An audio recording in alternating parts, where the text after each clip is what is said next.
again welcome to a social science class. The chapter that we are going to learn today is understanding advertising. बच्चों advertisements आप बहुत advertisements आप देखते हो अपने टेलीविजन सेट पर, कितने ही प्रोडक्ट्स के एडवर्टाइजमेंट्स आते हैं। जब आप कोई क्रिकेट मैच देखते हो या फिर कभी कोई फिल्म देखते हो तो हर 10 मिनट के बाद आपको इतने सारे एडवर्टाइजमेंट्स देखने को मिलते हैं। कभी कभी ऐसा भी होता है कि एक ही एडवर्टाइजमेंट रिपीटेडली आपको दिखाया जाता है। अब आप ये सोचेंगे कि ये एडवर्टाइजमेंट्स इतने दिखाने की ज़रूरत क्या है और इसके पीछे इसकी क्या मंशा है। वजह ये है बच्चों कि एडवर्टाइजमेंट जो है ये एक जरिया है। मतलब अगर कोई कंपनी अपनी प्रोडक्ट मार्केट में लॉन्च करती है तो वो कैसे कंज्यूमर को बताएगी कि उनका प्रोडक्ट मार्केट में आया है, और वो कैसे बताएगी कि उनका प्रोडक्ट बाकी प्रोडक्ट के मुकाबले बेहतर है, वो कैसे बताएगी। तो उनको बताने का जरिया है advertisement. So advertisement in true sense it is a medium to reach to the consumer. Understood? Understood, my dear students? Advertisement is a medium to reach to the consumers. Okay? Now, जब मैं आपसे advertisements के बारे में बात करते हैं तो नेक्स्ट टॉपिक है building brands and brand values. Now, what is this? Building brands. My dear students, now what is this brands? अभी आप जब मार्केट में जाते हो वहाँ पे कई सारे कंपनियों के प्रोडक्ट्स मिलते हैं। ओके? Now, यहाँ पर ऐसा होता है जैसे कि फॉर एग्जाम्पल दाल ऐसा तो नहीं है कि पहले कभी नहीं था, वो तो कंपनी बाजार में है, लेकिन हर दूसरे दिन जो है एक नई कंपनी आती है, वो उसी दाल में पैकेट मतलब किसी पैकेट्स में डालकर वो अपना एक नाम देकर वो आपको मार्केट में लॉन्च करती है। तो ऐसे में आप कैसे बताओगे कि ये प्रोडक्ट हमारी कंपनी का ही है। तो ऐसे में अपनी कंपनी के जो प्रोडक्ट है उसको एक नाम दे देने से बाकी कंपनी के मुकाबले वो अलग होता है। Means it is easy to differentiate the product with the compare to the other products of the same kind. Understood? मतलब जो कंपनी है वो अपना ब्रांड लगाती है। अभी ब्रांडिंग का मतलब क्या है? Branding actually means stamping the product with name और सील। अंडरस्टूड? मीन्स आप अपनी कंपनी का जो प्रोडक्ट है वो जब हम बाजार में लाते हैं तो आपको ये अगर आप कोई स्टैम्प उस प्रोडक्ट पर आप कोई सील लगा देते हो या नेम दे देते हो तो वो उस कंपनी की प्रोडक्ट होती है। इसका मंशा ये है कि इसी तरीके का जो प्रोडक्ट है वो दूसरी कंपनियां भी मार्केट में लाती हैं, तो आप अपनी प्रोडक्ट को दूसरे से अलग जताने के लिए, दिखाने के लिए आप उसमें सील या फिर कोई एक नाम देते हो। इसी प्रोसेस को हम बोलते हैं ब्रांडिंग। एक्चुअली ये ब्रांडिंग कॉन्सेप्ट आया तो आया कहाँ से? पहले क्या होता था, जब मवेशियाँ जो गाय वगैरह जो पालते हैं ना, तो ओनर्स क्या करते थे, उनकी जो मवेशियाँ हैं वो सुबह के वक्त जंगलों की तरफ चली जाती थी, तो वहाँ पे चारा वगैरह खाते थे। तो उसके बाद जब दिन ढल जाता है तो शाम को वापस लौट कर आते थे। जब ये मवेशिया ये गाय वगैरह जो वापस लौट कर आते थे, it was very difficult for the owners to identify that which one of this. So therefore what they have done, they started putting a seal or some sort of sign on the cattle so that they can easily recognize that it belongs to them.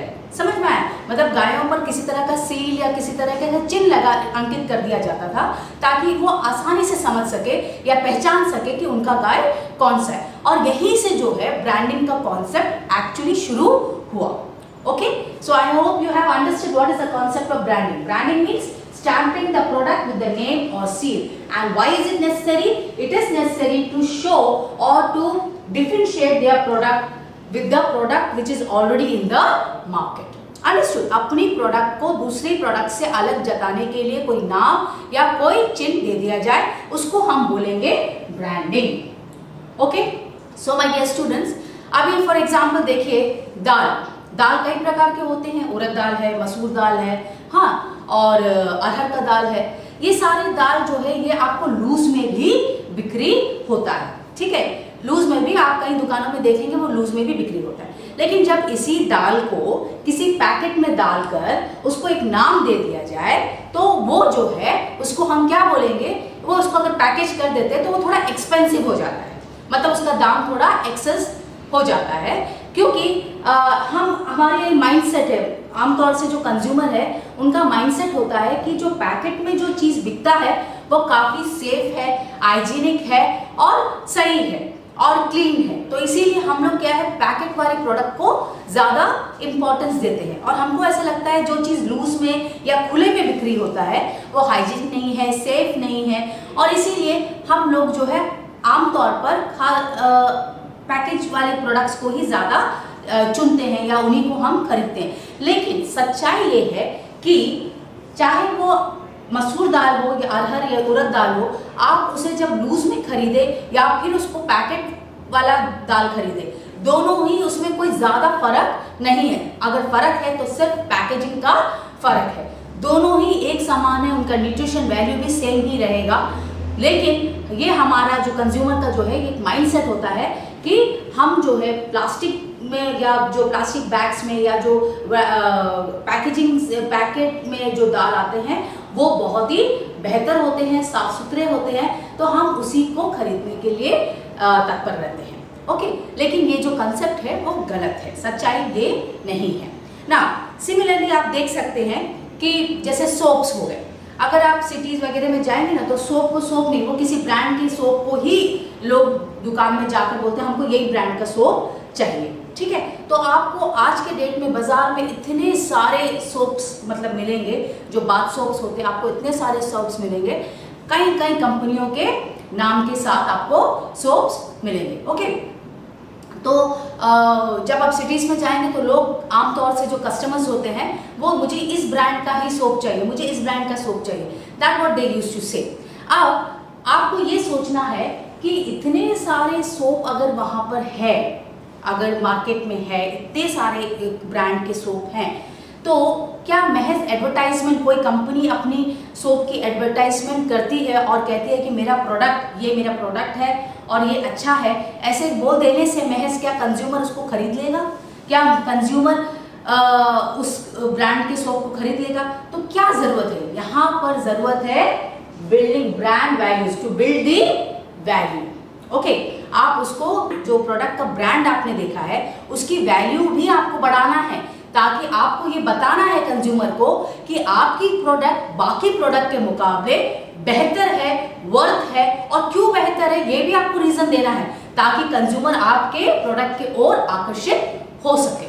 समझ में आया आपको? For example, in the market there are two types of dal. I mean the dal is same, but the company name is two different name. One is Top Taste Dal and other is Best Taste Dal. Both the companies sell arhar dal, but the brand name is Top Taste Dal and other one is the Best Taste Dal. Okay. Now as a consumer, I am confused. कौन सा दाल खरीदूं? Top test दाल खरीदूं या best test दाल खरीदूं?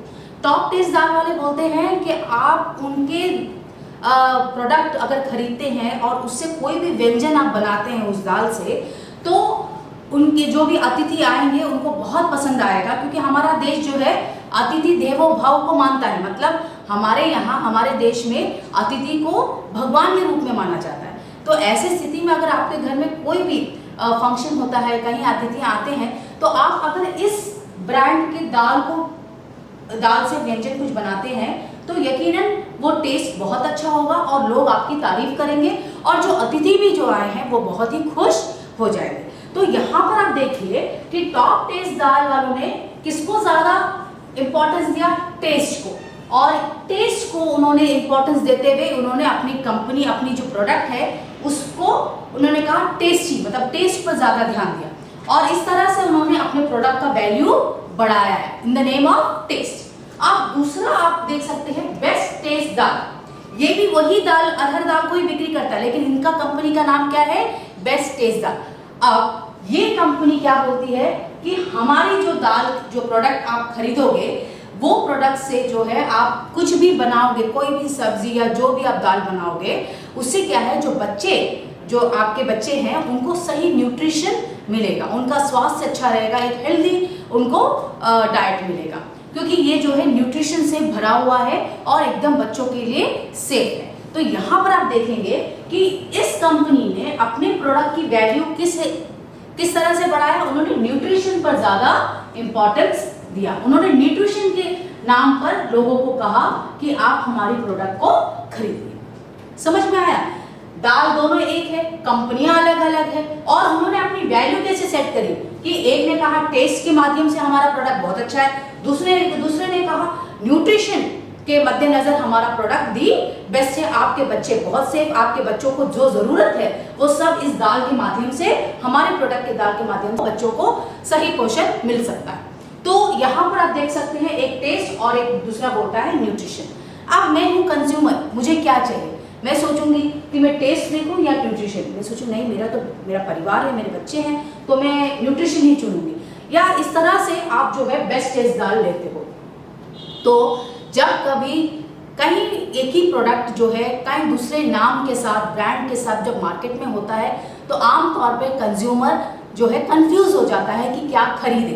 तब वो जो है इस तरह से, जिस तरह कंपनी ने किसी कंपनी टेस्ट पे इंपॉर्टेंस दिया, किसी कंपनी न्यूट्रिशन को इंपॉर्टेंस दिया, ऐसे करके जो है हर कंपनी अपनी ब्रांड की वैल्यू बढ़ाती है। तो इसी को हम बोलते हैं ब्रांड वैल्यू। व्हाट वी से, brand value. Understood? So we have seen what is branding. Then I taught you that the same dal is there. How they have increased the value of the product by emphasizing either on the taste or on the nutrition. So this is the way to reach to the consumer. ये एक तरीका है, एक जरिया है consumer तक अपनी product पहुंचाने का, या ये कह सकते हैं कि कंज्यूमर को रिझाने का ये एक तरीका है। इस तरह से एडवर्टाइजमेंट कंपनीज जो है, या ऐसे जो कंपनीज है, ये अपने एडवर्टाइजमेंट के माध्यम से अपनी प्रोडक्ट्स को मार्केट में लॉन्च करते हैं। अब फिर वो कंज्यूमर के हाथ में छोड़ देते हैं कि हम कौन सी प्रोडक्ट खरीदना चाहें। ठीक है, so I hope you have understood what is building brands and brand values. The next topic that we are going to deal is brand values and social values. Advertisement जो हम देखते हैं, हमें लगता है तो ये आमतौर पे टेलीविजन पर आता है, लेकिन आप सोच सकते हैं कि ये सारा जो एडवर्टाइजमेंट है वो कहीं ना कहीं हमारी सामाजिक और सांस्कृतिक लाइफ को कहीं ना कहीं वो इन्फ्लुएंस ज़रूर करता है। ठीक है, जैसे कि जब कोई लोग ब्रांडेड कपड़े खरीदते हैं या ब्रांडेड प्रोडक्ट्स खरीदते हैं, हम उनको आंकते हैं कि वो कुछ उनका जो जीने का जो लाइफस्टाइल है वो ऊंचा है। ओके, हम उनको ऐसा लगता है उनका लाइफस्टाइल बहुत अच्छा होगा, वो वेल टू डू फैमिली के हैं।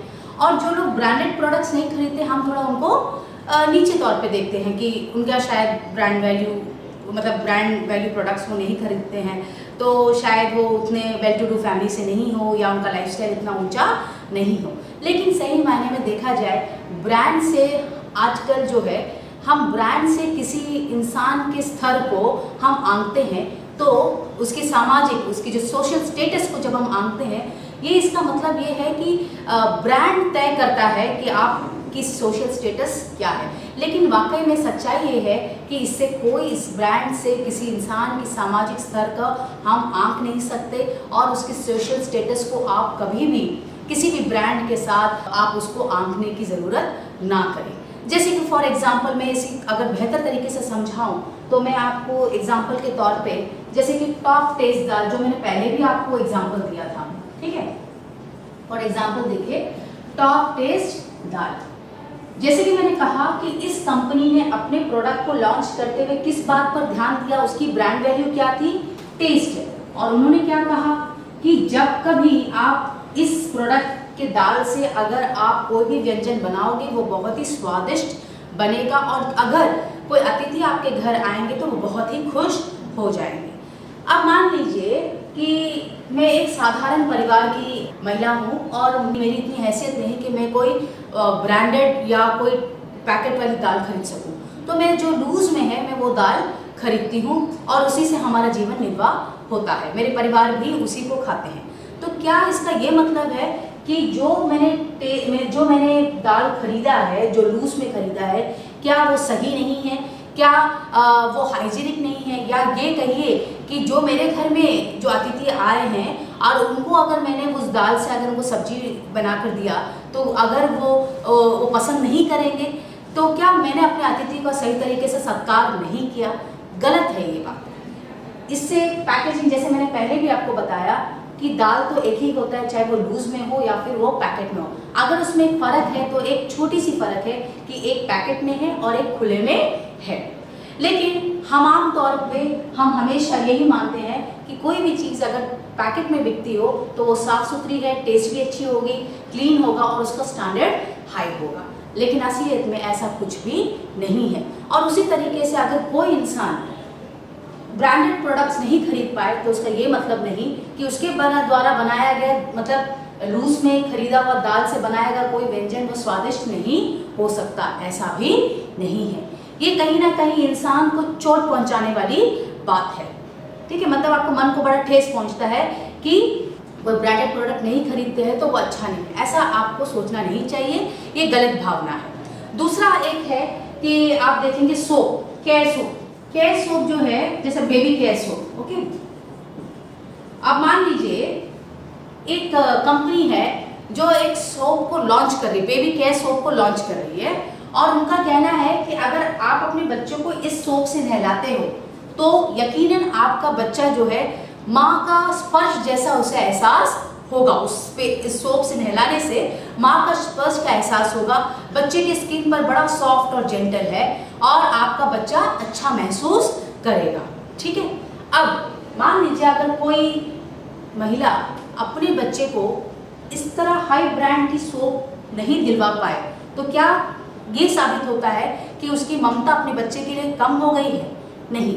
अगर आपने हाई रेंज का सोप लेकर दिया है तो क्या आप अपने बच्चे के प्रति जो आपका प्यार है, प्रेम है, आपकी जो ममता है वो बहुत ज़्यादा है? ये भी नहीं है। देखिए, ये अपनी अपनी इकोनॉमिक स्टेटस की बात है। अगर आप अफोर्ड कर सकते हैं तो आप ये सोप खरीद लेते हैं, अगर आप अफोर्ड नहीं करते तो हम कोई भी साधारण सा सोप से अपने बच्चों को नहलाते हैं। लेकिन ये कहीं भी ये नहीं जताया जाता, ये कहीं भी नहीं लिखा है कि आप ऐसे सोप से नहलाने से ही आपके ममता या अपने बच्चे को आप ज़्यादा प्यार करते हो, ऐसी बात नहीं है। ये अपने अपने जो जितना मतलब अपने अपनी इकोनॉमिक हैसियत की बात होती है। अगर आपने आर्थिक स्थिति आपके घर की अच्छी हो तो आप खरीद सकते हो, अभी आपकी आर्थिक स्थिति अच्छी नहीं है तो आप साधारण से सोप से भी अपने बच्चे को नहलाएं, लेकिन इससे आपकी ममता या अपने प्यार अपने बच्चों को लेके कहीं कम या ज़्यादा नहीं होता है, ठीक है। तो ये भी गलत भावना है। यूजुअली क्या होता है, जब एडवर्टाइजमेंट्स में ये सब दिखाते हैं तो कहीं ना कहीं मन को, कई लोगों को ठेस पहुंचती है कि हम अपने बच्चों को ये दे नहीं पाते, ये जो ड्रिंक्स है ये बच्चे के लिए बहुत न्यूट्रिशियस है लेकिन हम नहीं दे पाते क्योंकि उसका दाम ज़्यादा है। ऐसी कोई बात नहीं है, ये महज ये क्योंकि ये हमारी माइंडसेट हो गई है और एडवर्टाइजमेंट्स यही कोशिश करती है कि आप ज़्यादा से ज़्यादा उनके ग्राहक बने, इसीलिए वो इस तरह से दावे के साथ जो है वो मार्केट में आती है। लेकिन सच ये है कि उन दावों से, मतलब आप ये ड्रिंक्स पिएंगे तो आपके बच्चे लंबे हो जाएंगे या ये ड्रिंक्स पिएंगे तो आपके बच्चे स्वस्थ रहेंगे, ऐसा कुछ भी नहीं है। इससे सच्चाई से इसका कोई लेना देना नहीं है। ये एक सिर्फ जरिया है कि कंपनी अपनी जो प्रोडक्ट है वो ग्राहक तक कैसे पहुंचाए और उनका सेल कैसे बढ़े। आप खास तौर से आमतौर पर देख सकते हैं कि क्या होता है कि बड़ी बड़ी जो स्टार्स हैं, एक्टर एक्ट्रेसेस हैं, इवन प्लेयर्स है, क्रिकेट प्लेयर्स हो या फिर बैडमिंटन प्लेयर्स हो, ये सब बहुत बड़े बड़े कंपनी के प्रोडक्ट्स को ये दिखाते हैं, मतलब बताते हैं कि ये प्रोडक्ट अच्छा है, ये प्रोडक्ट बहुत ही अच्छा है, आप खरीद लीजिए। तो ये लोग जो है ब्रांड एम्बेसडर बन जाते हैं उस कंपनी के। तो हम जो है इन लोगों को अपना रोल मॉडल समझते हैं, ठीक है। इन जो एक्टर्स हैं, एक्ट्रेसेस हैं या प्लेयर्स हैं, इनको हम रोल मॉडल समझते हैं और ऐसे में हम उनको फॉलो भी करते हैं। तो हमको ऐसा लगता है कि इनके द्वारा बताया गया प्रोडक्ट वाकई में अच्छा होगा और हम उसको खरीदने के लिए निकल पड़ते हैं। लेकिन हम उसकी क्वालिटी या उसकी ड्यूरेबिलिटी पर ध्यान नहीं देते। हम यही सोचते हैं कि इस एक्टर ने इसको ब्रांड को एडवर्टाइज किया है, इस ब्रांड के बारे में बताया तो वो यकीनन बहुत ही अच्छा होगा। और कभी भी एडवर्टाइजमेंट्स में भी आप देखिए, जब भी कुछ शो किया जाता है वो हाई लाइफस्टाइल को बताता है, रिच पीपल, लग्जरी लाइफ, उसी को ज़्यादा वो दिखाती है, ठीक है। लेकिन आम तौर पे जो होता है, जो रियलिटी में जो गरीब लोग हैं या मिडिल क्लास फैमिली है, उस तरह का उनकी जो लाइफस्टाइल को बेस में ऐसा कुछ भी एडवर्टाइजमेंट्स में कभी भी नहीं दिखाया जाता। एडवर्टाइजमेंट में हमेशा ऐसा दिखाया जाता है कि लाइफ एकदम लग्जरी हो, लाइफ एकदम रिच है तो कैसे रहता है, लोग कैसे उनको रिस्पेक्ट करते हैं। तो इस तरह से ये जो है कहीं ना कहीं एडवर्टाइजमेंट लोगों को, समाज में लोगों के बीच जो है सामाजिक दूरियां बनाने में सक्षम रही है, ठीक है। So my dear students, the next topic is how does an advertisement get made. मैंने आपको शुरुआत में ही बताया कि एडवर्टाइजमेंट एक बहुत बड़ी इंडस्ट्री है। आपको पता है जो बड़े बड़े एक्टर्स और प्लेयर्स जो एडवर्टाइजमेंट या किसी ब्रांड को एडवर्टाइज करते हैं, उनको उसके लिए करोड़ों का पैसा उनको मिलता है, ठीक है। लेकिन आप ये सोचिए कि जो प्रोडक्ट को वो एडवर्टाइज कर रहे हैं, उस एडवर्टाइजमेंट में वो आ रहे हैं, क्या वाकई में उन प्रोडक्ट को वो यूज़ करते हैं अपने पर्सनल लाइफ में? मुझे शक है कि शायद वो यूज़ करते भी होंगे। खैर, तो मेरा ये बोलने का मकसद ये है कि एडवर्टाइजमेंट एक बहुत बड़ी इंडस्ट्री है, इसमें करोड़ों की बिजनेस होती है। यहाँ आप देख सकते हैं जैसे आपके घर पे जो डेली टेलीग्राम जो आता है, आप उसमें देखिए छोटे छोटे कैप्शंस होते हैं जिसमें कभी बर्थडे विश आ गया या फिर कभी ओबिचुरी आया, कभी कुछ एडवर्टाइजमेंट फॉर सेल आ जाता है। तो ये जो छोटे छोटे कैप्शंस जो आपके डीडी में जगह लिया जाता है, उसके लिए कई रुपए देने पड़ते हैं, बहुत ज़्यादा पेमेंट उसके लिए करना पड़ता है, क्योंकि ये एक माध्यम है जिससे आप लोगों तक पहुंच सकते हैं, इसीलिए इसका दाम भी बहुत ज़्यादा होता है। अब हम इसमें देखेंगे कि एडवर्टाइजमेंट कैसे बनता है। Just have a look on your screen so for the proper understanding that how the advertisements used to be made. Okay, just have a look on your screen for the better comprehension that how the advertisements are made. See, the Loving Soap. Now this is an advertisement. The company, the advertisement agency is going to make advertisement for the soap. ठीक है, किसी company के लिए वो advertisement बना रहे हैं। तो आप इसमें देखिए The Loving Soap at the office of a prominent advertising agency. As you know, our company has a strong presence in all the metros and major cities. We would like to introduce our freshness soap as very special soap in the market and the aim to capture a large number of customers within the first 6 months of its release. ठीक है, वो एक company जो है अपना soap launch कर रही है, उसके लिए उन्होंने एडवर्टाइज एजेंसी के पास गए हैं। अब वो चाहती है कि उसकी ऐसी वैल्यू बढ़ाकर दिखाया जाए कि ज़्यादा से ज़्यादा कंज्यूमर है वो उनके प्रोडक्ट के ओर आकर्षित हो।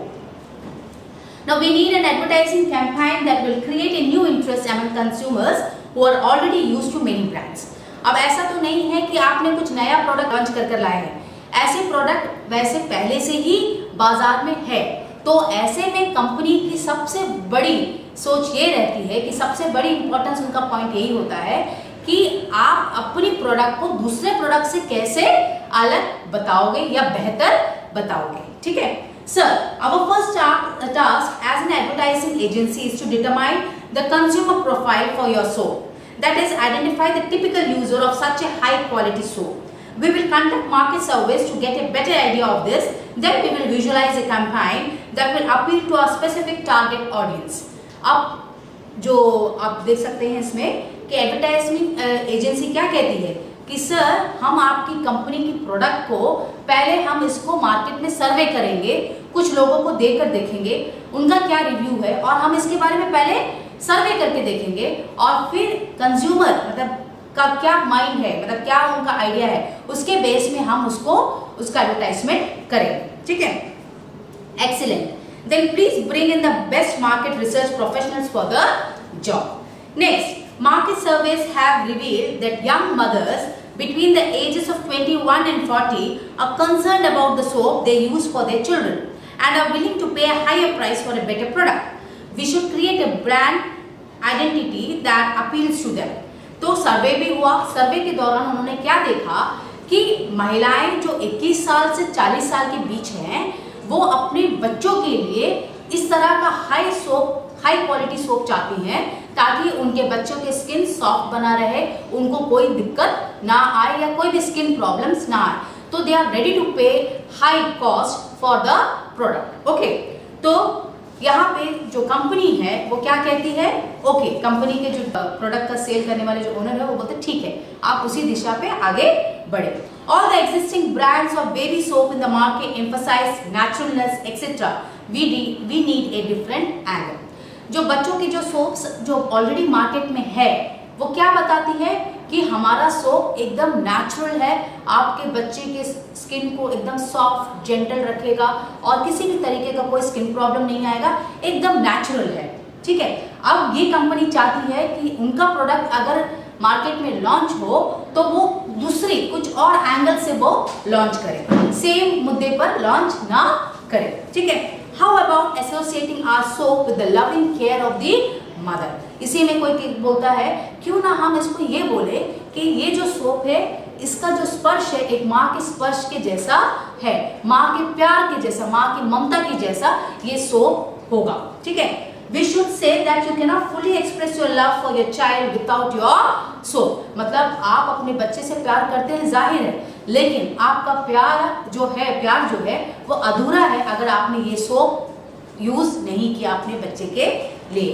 ठीक है, the agency makes a presentation to the client. Our campaign will be based on the concept Care Soap, express your love afresh. The visuals will focus on mothers and children to reinforce our brand strategy। तो उनका brand launch करने का strategy क्या है? Care, love of the mother, मतलब माँ और बच्चे के बीच में जो प्यार है उसको ज्यादा इंपॉर्टेंस देते हुए वो इस सोप को मार्केट में लॉन्च करेंगे। I like the concept. जो कंपनी अपना सोप मार्केट में लॉन्च करने वाली है उसके जो ओनर है उनको ये पसंद आया, ये जो स्ट्रैटेजी है ये उनको पसंद आया। Now, yes, I think this promotes a new way of expressing love and care. I would like to try this new brand। अब वो कंपनी क्या करती है, ये स्ट्रैटेजी के साथ अपने सोप्स को बिक्री करती है, तो कई औरतें जो है वो उसे पसंद करती हैं क्योंकि उनको लगता है कि इस तरह का सोप अगर वो अपने बच्चों को देते हैं तो वो अपना दायित्व है वो सही तरीके से, वो कर्तव्य या दायित्व है वो सही तरीके से अपने बच्चे के लिए वो सही कर रही हैं। Thank you madam. Okay, once the marketing strategy is considered successful, the advertisement campaign is finalized and released in various media along with the launch of the new care soap। तो उन्होंने कुछ औरतों के बीच में अपना ये सोप इसी मुद्दे पर रखकर उनको डिस्ट्रीब्यूट किया और कई औरतों ने ये सोप को खरीदा क्योंकि उनको लगा कि वो उनके बच्चों के लिए बेहतर है और उन्होंने खरीदा। तो यही स्ट्रैटेजी जो उन्होंने लॉन्च करने से पहले जो उन्होंने सर्वे के तौर पे किया और उनको एक अच्छा फीडबैक मिला, तो अब जो है एडवर्टाइजिंग एजेंसी जो है इसी स्ट्रैटेजी से इस सोप को मार्केट में भी लॉन्च करना चाहती है ताकि बहुत सारे कंज्यूमर्स जो है इस प्रोडक्ट के ओर आकर्षित हो। So my dear students, have you seen that how the advertisements are made, isn't it? Now the concept of here that as already I told you that आप इस तरह से एडवर्टाइजमेंट में इस तरह से दिखाएंगे कि आपका प्रोडक्ट बाकी प्रोडक्ट से कैसे अलग है। ठीक है, हो सकता है सच्चाई तो ये है कि इससे कोई भी लेना देना नहीं है, मतलब वास्तविकता से इसका कोई लेना देना नहीं है, लेकिन इसके बावजूद हम लोग उसी चीज़ को और ज़्यादा आकर्षित होते हैं जब हमारी भावनाओं को वो कैसे छूते हैं, मतलब they know what is the taste of the people. My dear student, for making this more for your better understanding, आपको पता है जो बड़े बड़े जो कंपनीज होते हैं before they launch their product वो एक सर्वे करते हैं। Okay, they do the survey करने के दौरान वो देखते हैं कि जो कस्टमर्स जो आम लोग हैं उनका माइंडसेट क्या है और उनका टेस्ट क्या है, उसके आधार पर ही वो अपनी प्रोडक्ट को लॉन्च करते हैं और वो स्ट्रैटेजी के हिसाब से वो लॉन्च करते हैं और कई बार ये सक्सेसफुल भी होता है। तो ये जो एडवर्टाइजिंग एजेंसी है ये तो पैसे, मतलब बहुत पैसा इसमें खर्च होता है, ये अलग बात है, लेकिन कोई भी कंपनी पहले ही अपना प्रोडक्ट लॉन्च करने से पहले रिसर्च करती है कि मार्केट में किस चीज़ की ज़्यादा मांग है, उस हिसाब से जो है ये लोग अपनी प्रोडक्ट को लॉन्च करते हैं और उसके लिए भी, उस रिसर्च के लिए भी कई पैसे वो खर्च करते हैं। ठीक है, तो देखा जाए तो this is a very big business, understood. Now so my dear students, अब जो टॉपिक हम पढ़ने वाले हैं वो है एडवर्टाइजिंग एंड डेमोक्रेसी। जैसे कि आपने पहले भी देखा होगा कि जब हमने डेमोक्रेसी पढ़ाया तो डेमोक्रेसी मानी प्रजातंत्र। ऐसे डेमोक्रेसी जगह पे इक्वालिटी में सबको समानता का अधिकार है, मतलब समझ में आ रहा है आपको? इक्वालिटी माने सबको समानता का अधिकार है और डेमोक्रेसी में क्या है, हर कोई एक समान है, ऐसा हम मानकर चलते हैं। ठीक है, लेकिन आप यहाँ पर देखेंगे कि जो बड़ी बड़ी कंपनियां हैं वो करोड़ों रुपए खर्च करके अपनी प्रोडक्ट को लॉन्च करती है। ठीक है, लेकिन उन छोटे छोटे दुकानदारों का क्या, जो छोटे से जैसे कहीं रोड के साइड में वो अपने सामान को बिक्री करते हैं, चाहे पापड़ बनाकर बिक्री करते हो या पिकल बना के बिक्री करते हैं, तो उन लोगों को क्या, वो तो कोई अपनी प्रोडक्ट के बारे में एडवर्टाइज नहीं कर सकते हैं, ठीक है। तो हमें ऐसा लगता है एज ए कंज्यूमर कि जो बड़ी बड़ी कंपनियां जो अपनी प्रोडक्ट को लॉन्च करती हैं और अच्छे से पैकेजिंग करके वो जो बिक्री करती है वो बहुत अच्छा है, ऐसा हमको लगता है। और ये जो लोग हैं जो रोड में बिक्री करते हैं, रोड साइड्स में बिक्री करते हैं, हमें लगता है उनके द्वारा बनाया गया प्रोडक्ट जिसका कोई ब्रांड नहीं, कोई नाम नहीं, वो सब अच्छा नहीं है या उसका क्वालिटी अच्छा नहीं होगा, ऐसा हम सोचते हैं। लेकिन अगर आप देखा जाए, हकीकत में ये है कि क्वालिटी का कोई भी लेना देना पैकेजिंग से है ही नहीं। पैकेजिंग और क्वालिटी का कोई नाता ही नहीं है। अगर इसे अच्छी तरीके से मैं समझाऊं तो मैं अपनी एक्सपीरियंस आपके साथ शेयर करना चाहूँगी। जब मेरा बेटा बहुत छोटा था तब हमने मैं यूजुअली उसे कभी भी बाहर के खाने जो है वो नहीं खिलाती थी बचपन से ही। तो जब वो बहुत छोटा था तब हमने जो है एक बार ऐसे ही बाज़ार में बच्चे बेबी फूड देखा था जिसमें कई प्रकार के अनाज मिक्स करके वो प्रोडक्ट बहुत ही अच्छा है, ऐसे मैंने सुना। तो मैंने सोचा कि चलो मैं अपने बच्चे के साथ भी इसको ट्राई करती हूँ।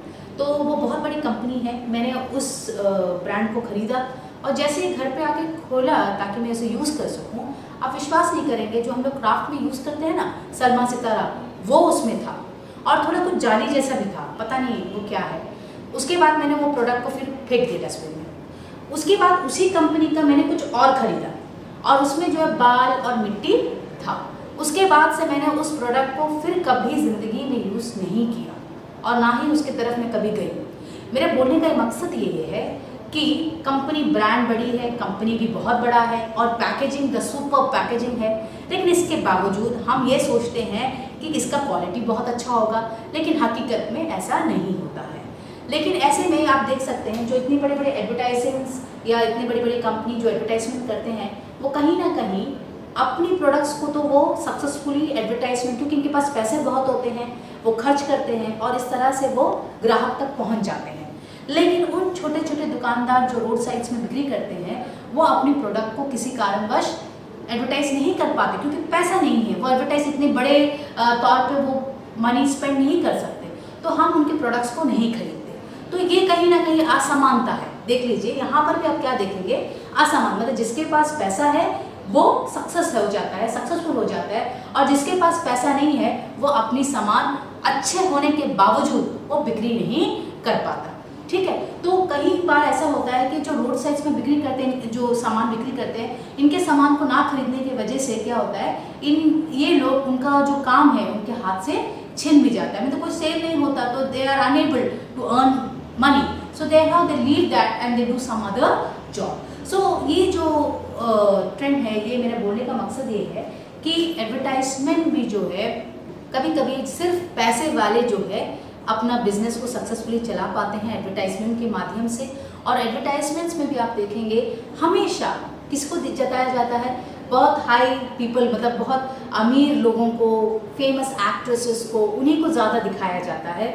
और जो लाइफ भी है, लग्जूरियस लाइफ, मतलब कैसा होता है ज़िंदगी, अगर खुशी, मतलब आपको लाइफ में अगर खुशी चाहिए तो इनके जैसा ज़िंदगी हो, इनके तरह लाइफ हो, तभी आपको हर खुशी आप महसूस कर सकते हैं या हर खुशी आपको मिल सकता है। लेकिन वास्तविकता में ऐसा नहीं है और सच्चाई ये है कि ज़्यादा से ज़्यादा लोग मिडिल क्लास फैमिली है या तो पुअर लोग हैं, लेकिन एडवर्टाइजमेंट में कभी भी इन लोगों के चेहरे को नहीं दिखाया जाता। जो सच में वास्तविकता में वही लोग हैं, लेकिन इन लोगों को कोई नहीं दिखाता, सिर्फ पैसा, वैभव और जो बहुत पॉपुलर है उन लोगों को ही फेस बना के एडवर्टाइजमेंट्स में दिखाया जाता है।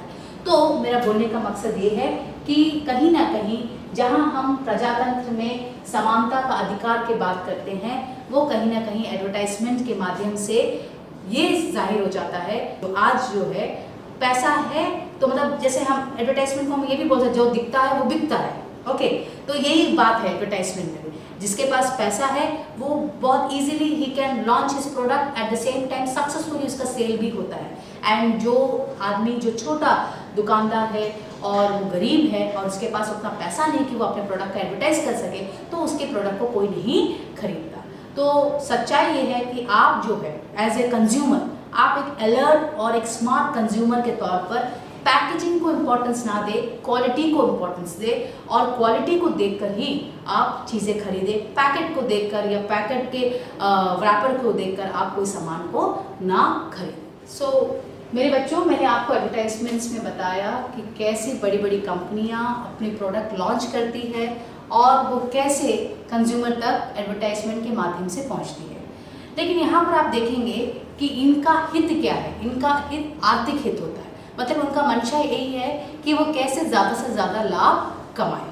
लेकिन इसमें और एक तरह का एक एडवर्टाइजमेंट होता है जो आप आमतौर पे आप अपने टीवी चैनलों पर देख सकते हैं, जिसको हम बोलते हैं सोशल एडवर्टाइजमेंट। हाल ही में हमने कोविड-19 पर आपने देखा होगा कि बहुत सारे, जैसे कि चाहे जैसे हमारे खुद प्रधानमंत्री जी ने भी कोविड-19 जब था तब उन्होंने लोगों से अपील किया कि 2 गज की दूरी को फॉलो करें और साथ ही साथ हमेशा मास्क लगा के रखें और वैक्सीनेशन ज़रूर ले। तो ये सब जो प्रधानमंत्री ने कहा, ये भारत सरकार की पहल थी ताकि लोगों तक वो बता सके और उनको जागरूक कर सके, सतर्क कर सके। इसमें कोई आर्थिक हित नहीं छिपा है। इनकी मंशा सिर्फ एक सामाजिक हित है कि समाज में कैसे लोगों को जागरूक और इस बीमारी के विरोध में आप कैसे उनको जागरूक कर सके और सतर्क कर सके।